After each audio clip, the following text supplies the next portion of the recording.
Assalamualaikum warahmatullahi wabarakatuh. Dalam kesempatan ini saya akan menjelaskan tentang efek media massa ya. Efek media massa dalam artian bagaimana media massa itu tentu punya kekuatan untuk mempengaruhi pemirsanya. Dalam hal ini televisi dan radio tentunya.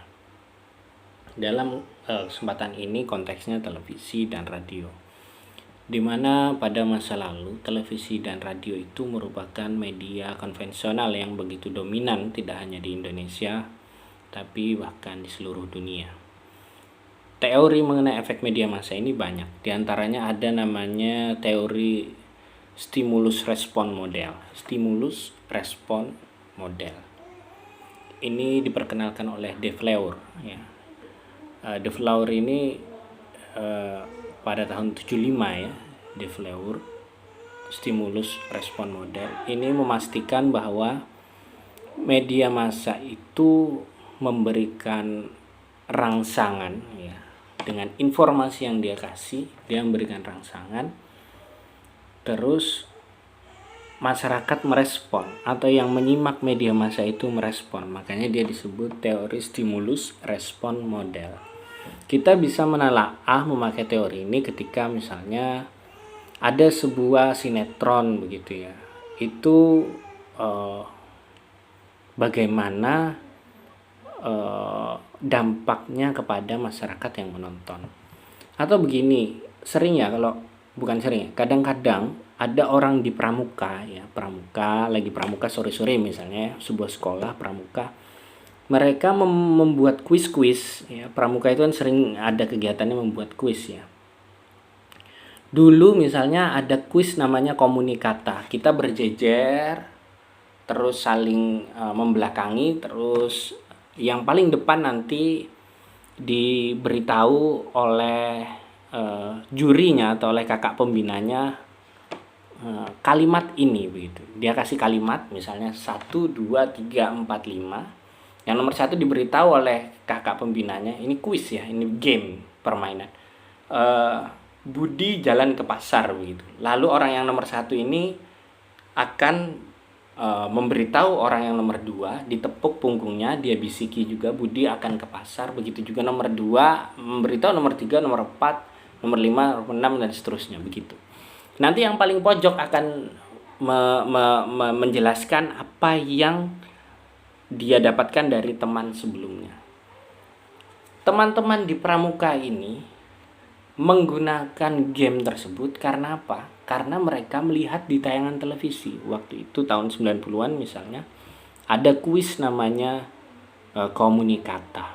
Ya, komunikata. Mereka lihat di televisi, mereka membuat kemudian meniru kuis tersebut ketika sedang berkegiatan di dunia nyata. Itu terjadi pula dalam konteks-konteks lain, tidak hanya ketika melihat kuis, tetapi juga ketika melihat sinetron, ketika melihat apapun juga, berita mungkin. Artinya De Fleur tahun 75 ini menyebut bahwa media massa, dalam hal ini televisi dan radio, itu memberikan rangsangan dan pasti ada responnya ya. Itu yang disebutkan De Fleur. Meski demikian, respon orang itu bisa berbeda-beda ya. Respon orang itu sangat bisa berbeda-beda. Hal tersebut misalnya disebut dijelaskan oleh Adler dan Rothman ya. Dia bilang respon orang itu berbeda-beda.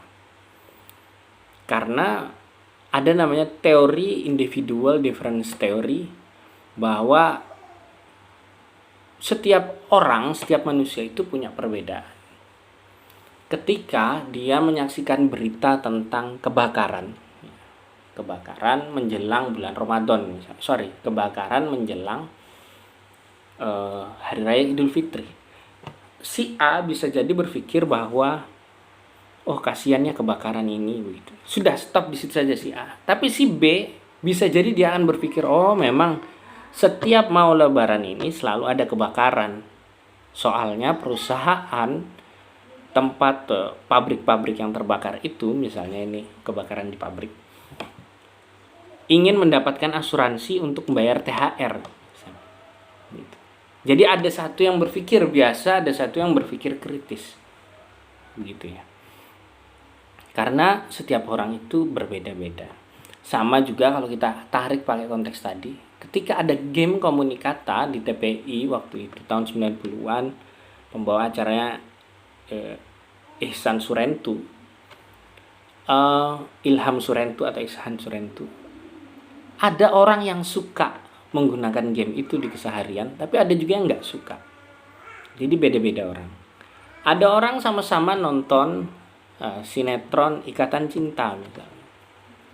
Yang satu kepikiran terus dengan sinetron itu, yang satu tidak. Jadi memang ada perbedaan respon atas stimulus atau rangsangan yang diberikan oleh media massa itu.